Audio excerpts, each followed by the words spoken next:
બિહારને બોલો કેટલા રૂપિયા જોઈએ છે? 50,000 કરોડ આપી દઉં, 70,000 કરોડ આપી દઉં, 1 લાખ કરોડ આપી દઉં, લો 1.25 લાખ કરોડ રૂપિયા આપ્યા. આવું એક સભામાં નરેન્દ્ર મોદી પોતે બિહારમાં 2015 ની વિધાનસભામાં બોલ્યા હતા. એટલે તમે સમજો કે નીતિશ નાયડુને પણ માત્ર કોણીએ ગોળ લગાડ્યો છે, એટલા માટે કે અત્યારે એમની જરૂર છે. જેવી જરૂર પતી એમના સંસદ સભ્યોને ખરીદી લીધા તો ઉલ્લુ બનાવવાના દેશને. 10 વર્ષથી આજ ચાલી રહ્યું છે ને આજ થઈ રહ્યું છે. આ બજેટમાં 80% મીડિયા ભલે વખાણ કરતી હોય, પણ અસલી જો ચિત્ર જોવું હોય આ બજેટનું તો તમારે યુટ્યુબર્સને જોવા પડે.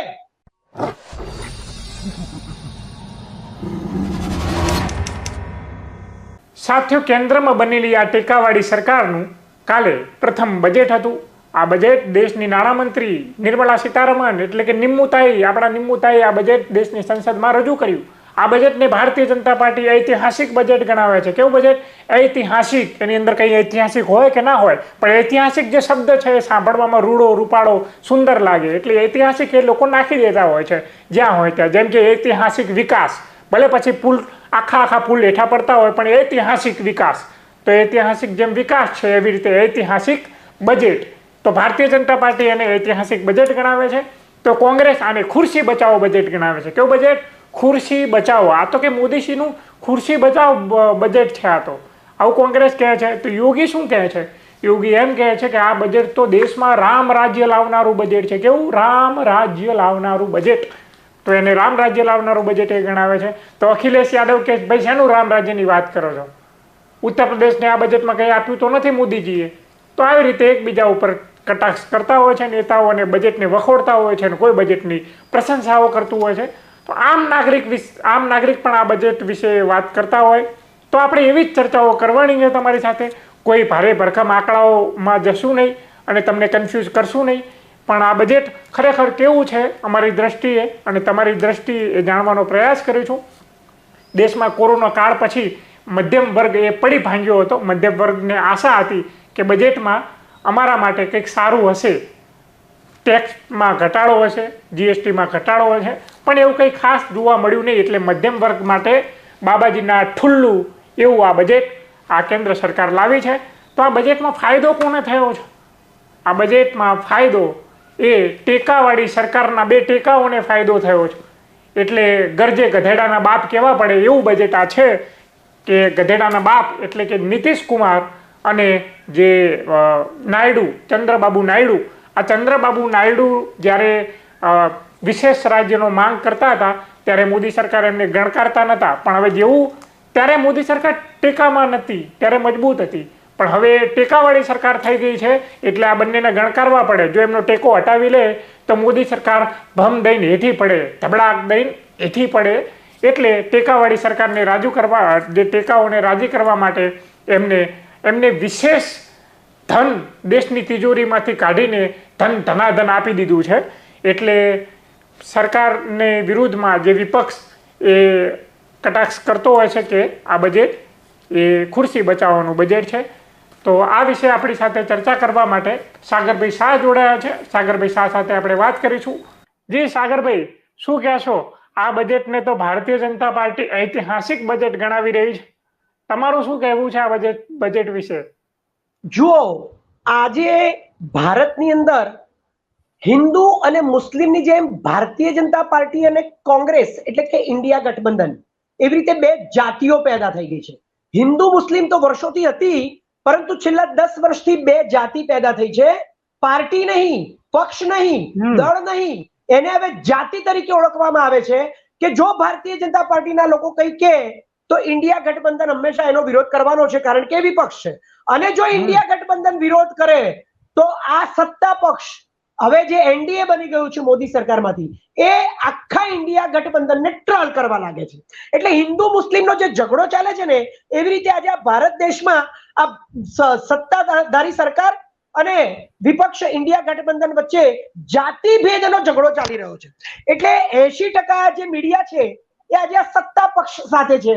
તમે અદાણી અને અંબાણીની વાત કરો તો 80% ચેનલો, ન્યૂઝપેપર્સ, પછી સોશિયલ મીડિયાના પ્લેટફોર્મ્સ કે ઇલેક્ટ્રોનિક મીડિયા, તમે જે પણ નામ આપો, આ 80% એ આ સત્તાધારી પક્ષની સાથે છે.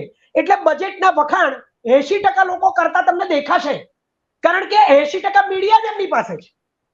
પણ જો તમે અસલિયત જાણવા માંગતા હોય તો જે આ જે સત્તાધારી પક્ષની સામે બોલી રહેલા યુટ્યુબર્સ છે, એ યુટ્યુબર્સને જુઓ તો તમને સચ્ચાઈ ખબર પડશે. આમ દેશમાં બે ભાગલા પડી ગયા છે. મોદી કોઈ પણ નિર્ણય લે, કોઈ પણ, આજે બજેટની વાત છે તો બજેટમાં પણ બે મત તમને જોવા મળશે. એક તો આખું ગોદી મીડિયાનો મત અને એક વિપક્ષનો મત. તો વિપક્ષના મતની અંદર આ જે બજેટ છે એને સંપૂર્ણપણે એ મંદીમાં ચાલી રહેલા છેલ્લા 10 વર્ષથી અને મહા મુશ્કેલીઓનો સામનો કરી રહેલા દેશની માટે આ બજેટ સંપૂર્ણ નિષ્ફળ નીવડ્યું છે. જુઓ, હું તમને એક ઉદાહરણ આપીને સમજાવું કે બજેટ કેવી રીતે નક્કી થાય. સૌથી પહેલા તો તમે મને એક સામાન્ય માણસને પણ સમજણ પડે એવું ઉદાહરણ આપું.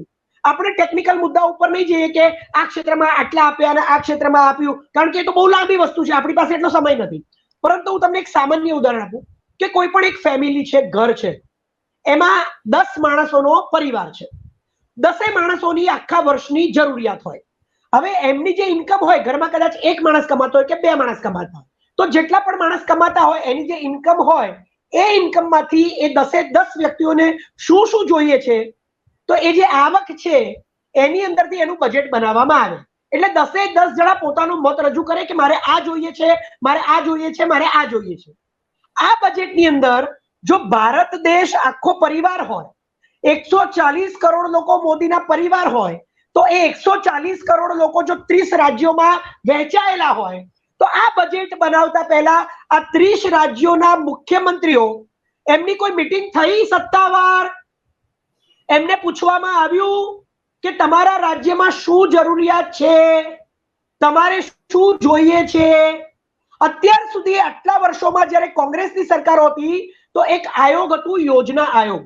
એ યોજના આયોગ મુજબ બજેટ પહેલા તમામ રાજ્યોની એક મીટિંગ કરવામાં આવતી હતી અને એની અંદર એ દરેક રાજ્યના મુખ્યમંત્રીઓ કે જે બજેટ બનાવવા વાળા સલાહકારો હોય એ લોકો માટેની એક મીટિંગ થતી અને એમને પૂછવામાં આવતું અને પછી એમની માંગણીઓ અનુસાર બજેટ બનાવવામાં આવતું કે આ રાજ્યને આટલું માંગ્યું છે પણ આટલું આ વખતે મળી શકશે. બરાબર છે? એવું તો આ વખતે કંઈ કર્યું નથી. ખાલી 2 ઉદ્યોગપતિઓ અને 2 ટેકાની સરકારવાળા, નાની સરકારવાળા નાયડુ અને નીતિશને ધ્યાનમાં રાખીને આ બજેટ બનાવવામાં આવ્યું છે. એટલે રાહુલ ગાંધીએ ચોખ્ખું કહી દીધું કે આ તો AA નું બજેટ છે, એટલે કે ખુરશી બચાવો બજેટ, ખુરશી બચાવો બજેટ. અદાણી અંબાણી, આ વખતે તો A² નથી, A+A એનો હોલ સ્ક્વેર નથી, એટલે એક્સ્ટ્રા 2AB બી નથી. આ વખતે માત્ર અદાણી અંબાણી, હમ દો હમારે દો, ખુરશી બચાવો બજેટ. અને વિપક્ષ અને ઇન્ડિયા ગઠબંધન એવું કહે છે કે આ તો પ્રધાનમંત્રી સરકાર બચાવો બજેટ છે, કારણ કે હમ દો હમારે દો તો આવી ગયા, પરંતુ આ વખતે 2 જણને ખુશ કરવાના છે. જે લોકો કેટલાય વખતથી ડિમાન્ડ કરી રહ્યા છે કે મેં તમને 12 સંસદ સભ્ય આપ્યા, મેં તમને 18 સંસદ સભ્ય આપ્યા, તમારી સરકાર બનાવી, તમને 3જી વખત પ્રધાનમંત્રી બનાવ્યા, જો અમે જતા રહીશું તો તમારું પ્રધાનમંત્રી બનવાનું, જવાહરલાલ નહેરુનું રેકોર્ડ તોડવાનું સપનું ઓવરનાઇટ તૂટી જશે. તો આ બંને જે નીતિશ અને નાયડુ છે, NN, જેવી રીતે અદાણી ને અંબાણીના AA, એવી રીતે નીતિશ નાયડુના NN, એટલે કે નાયડુ નીતિશની નાની સરકારને પણ ખુશ કરવાની છે. તો 30 રાજ્યોમાંથી કોઈ પણ રાજ્યોને ધ્યાનમાં રાખવામાં આવ્યા નથી. ઇવન ઉત્તર પ્રદેશમાં તો એમની સરકાર છે, એને પણ ધ્યાનમાં રાખવામાં આવ્યું નથી. મધ્યપ્રદેશમાં પણ એમની સરકાર છે, એમને પણ પૂછવામાં આવ્યું નથી. પંજાબની વાત કરો તો એને પણ પૂછવામાં આવ્યું નથી. બંગાળની વાત કરો તો એને પણ પૂછવામાં આવ્યું નથી. ગુજરાતને પણ શું આપ્યું છે? આસામ માટે એમ કીધું કે પૂર આવે છે, બિહારમાં પૂર આવે છે, બંગાળમાં પૂર આવે છે, ઉત્તરાખંડમાં પૂર આવે છે, તો એના માટે એક સ્પેશિયલ બજેટ આપ્યું. શું ગુજરાતમાં પૂર નથી આવતું? તો ગુજરાતને કેમ કશું નથી આપ્યું? એવી રીતે તમે જુઓ કે પ્લેટિનમ ઉપર ડ્યુટી ઘટાડી અને પ્લાસ્ટિક ઉપર ડ્યુટી વધારી. હવે તમે મને કહો કે સામાન્ય માણસના ઘરમાં પ્લાસ્ટિક હોય, કોઈ પ્લેટિનમ ના ખરીદે રોજે રોજ. પ્લેટિનમ કઈ રોજે રોજ ખરીદવાની વસ્તુ નથી. પ્લેટિનમ તો પૈસાદાર લોકો જ ખરીદે છે.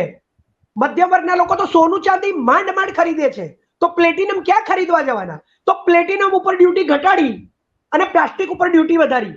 એટલે સામાન્ય માણસોના ઘરમાં દરેકે દરેક વસ્તુ, નાવાના ટબલરથી લઈ, ડોલથી લઈ અને તમારી દરેકે દરેક જરૂરિયાત પ્લાસ્ટિકથી પૂરી થતી હોય છે. અનાજ મૂકવાના ડબ્બા પ્લાસ્ટિકના આવે છે. તો આ સામાન્ય માણસોને લૂંટવાનું બજેટ છે. ત્રીજી વસ્તુ, તમે ફોરેન કંપનીઝની વાત કરો જે આ દેશમાં ધંધો કરવા આવે છે. એ ફોરેન કંપનીઝનો જે કોર્પોરેટ ટેક્સ હતો એ 40% હતો, એને ઘટાડીને 35% કરી દીધો. એટલે કે ફોરેન થી આવતી કંપનીઓને ફાયદો આપવામાં આવે છે, પરંતુ યુવાઓ જે બેરોજગાર છે આ દેશમાં, અનએમ્પ્લોયમેન્ટ યુવાઓમાં હાઈએસ્ટ છે. 30 લાખ સરકારી પદો ખાલી પડ્યા છે, જેને મેનિફેસ્ટોની અંદર કોંગ્રેસે આપવાનું કહ્યું હતું કે જો અમારી સરકાર આવશે તો અમે 30 લાખ સરકારી પદો ભરીશું. પરંતુ આ સરકાર હજી પણ બજેટની અંદર જનરલ અનએમ્પ્લોયમેન્ટ રેટ હાઈએસ્ટ છે અને યુવાનોની અંદર પણ એમ્પ્લોયમેન્ટ રેટ હાઈએસ્ટ છે, પણ નોકરીઓ કેવી રીતે આપશે એની કોઈ વાત ક્યાંય કરવામાં આવી નથી. અને 30 લાખ સરકારી પદો કેન્દ્રમાં અને એટલા જ 30 લાખ સરકારી પદો આખા ભારત દેશની અલગ અલગ રાજ્યોની સરકારોમાં ખાલી પડ્યા છે. તો એમ્પ્લોયમેન્ટ માટે આ સરકાર ક્યાંય વાત કરતી નથી. બરાબર છે. હવે તમે મને એમ કહો કે નીતિશ કુમારને જે બજેટ આપવામાં આવ્યું છે, એક્સપ્રેસ વે બનાવવા માટેનું હોય કે ગયાની અંદર, ગયા તો પર્યટક સ્થળ છે, ટુરિસ્ટ સ્થળ છે, ત્યાં આ ઇન્ડસ્ટ્રી ખોલવાની વાતો કરે છે. એટલે લોકોને બસ ઉલ્લુ બનાવવાના અને મૂર્ખ બનાવવાના. જે સ્થળ ઓલરેડી પર્યટન તરીકે ફેમસ છે, ગયાની અંદર ઓલરેડી એટલા બધા ટુરિસ્ટ આવે છે, ત્યાં આગળ ઘણી બધી કમાણી ગયાની અંદર ટુરિસ્ટ પ્લેસ તરીકે જ થાય છે, ત્યાં હવે ઇન્ડસ્ટ્રીયલ હબ ઊભું કરવાની વાતો કરે છે. તો આખા બિહારમાં એમને ઇન્ડસ્ટ્રી ઊભી કરવા માટે ગયા જ મળ્યું, બીજું કઈ ના મળ્યું. જ્યારે એના ભાગલા પડ્યા બિહારના, ત્યારે ઝારખંડ બન્યું, તો ઝારખંડમાં બધી જ ઇન્ડસ્ટ્રી જતી રહી છે મોટા ભાગની, અને બિહારની અંદર એ અનએમ્પ્લોયમેન્ટ રેટ વધારે છે, જેવી રીતે આખા દેશમાં છે એવી રીતે. તો આ ગયા તો ઓલરેડી, ગયાની અંદર તો ઓલરેડી ટુરિસ્ટ પ્લેસ છે જ, તો ઇન્ડસ્ટ્રી બનાવવાની વાત કરે છે. એટલે આ કયા પ્રકારની વાતો કરે છે ને એ જ ખબર નથી. હવે એક્સપ્રેસ વે માટે બજેટ ફાળવ્યું, તો એક્સપ્રેસ વે ખાલી બિહારમાં બનવાનો છે કે બિહારમાંથી પછી અલગ અલગ રાજ્યોમાં થવાનો છે? તો આ જે બજેટ છે એક્સપ્રેસ વે નું, એ બિહારને આપ્યું ખાલી, કે જેટલા પણ રાજ્યોમાં એક્સપ્રેસ વે અડીને જશે એ બધા રાજ્યો માટેનો ભેગો આપ્યો 50 કરોડ, 50,000 કરોડ? અરે તમે ખબર છે 2015માં વિધાનસભાની અંદર મોદીજીએ બિહારમાં એક સભા કરી હતી, કહેતું હતું કે બિહારને બોલો કેટલા રૂપિયા જોઈએ છે, 50,000 કરોડ આપી દઉં, 70,000 કરોડ આપી દઉં, 1 લાખ કરોડ આપી દઉં. લો 1.25 લાખ કરોડ રૂપિયા આપ્યા. આવું એક સભામાં નરેન્દ્ર મોદી પોતે બિહારમાં 2015ની વિધાનસભામાં બોલ્યા હતા. તમે મને કહો 2015 થી લઈ અને આ 2024માં શું 1.25 લાખ કરોડ રૂપિયા બિહારને મળી ગયા છે? તો આ બિહાર અને આંધ્રપ્રદેશને પણ કોણીએ ગોળ લગાડ્યો છે. આ કઈ એક સાથે નથી આપવાના આટલા લાખો કરોડો રૂપિયા. એમને ટેકો જોઈએ છે એટલે લાલચ આપી છે, કોણીએ ગોળ લગાડ્યો છે. આ એક સાથે અત્યારે તો આંધ્રપ્રદેશ અત્યારે હાલ તો ખાલી 15,000 કરોડ જ આપ્યા છે, અને એમને ડિમાન્ડ કેટલી કરી છે અમરાવતી બનાવવા માટે? 50,000 કરોડ રૂપિયાની.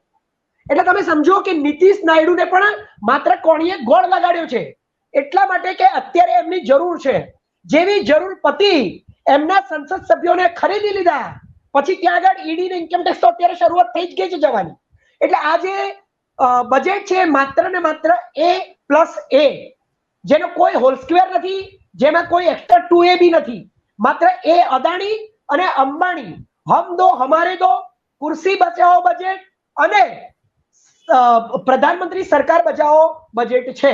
મેં શરૂઆતમાં વાત કરી કે જે યોજના આયોગ નક્કી કરતું હતું પહેલા મીટિંગ, તો હવે આ બજેટ જ્યારે તમે આ મોદી સરકારની બુદ્ધિનું પ્રદર્શન કહો કે માનસિક સંતુલન ખલાસ થઈ ગયું છે એવું કહો કે કઈ ખબર નથી પડતી કે આ માણસ શું કરવા માંગે છે, તમે મને એમ કહો કે આખા દેશનું બજેટ એ જાહેર થઈ ગયું અને હવે એ જે યોજના આયોગ હતું એનું નામ આ લોકોએ નીતિ આયોગ કરી નાખ્યું છે.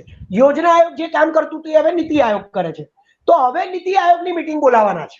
નીતિ આયોગની મીટિંગ બજેટ પહેલા બોલાવવાની હોય, જે કામ પહેલા કરવાનું હોય એની જગ્યાએ 30 રાજ્યોમાંથી બધા રાજ્યોને બાદ કરીને 2 રાજ્યોને કોણીએ ગોળ લગાડી અને 2 હમ દો હમારે દો નું બજેટ આપી દીધું.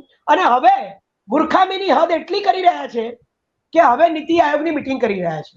તો એના માટે વિપક્ષ એટલે કે ઇન્ડિયા ગઠબંધન વિરોધ નોંધાવી રહ્યું છે. ખરગેજીના ત્યાં મિટિંગ થઈ ગઈ છે અને કદાચ આવતીકાલે એવું બને કે જે નીતિ આયોગની મિટિંગ થવાની છે. હવે શેના માટે નીતિ આયોગની મિટિંગ કરવાની? हेमंत सोरेने પણ ટ્વીટ કર્યું છે કે आप इस सरकार का सरकारी ढांचा तो देखिए, जो काम पहले करना था वो बाद में हो रहा है.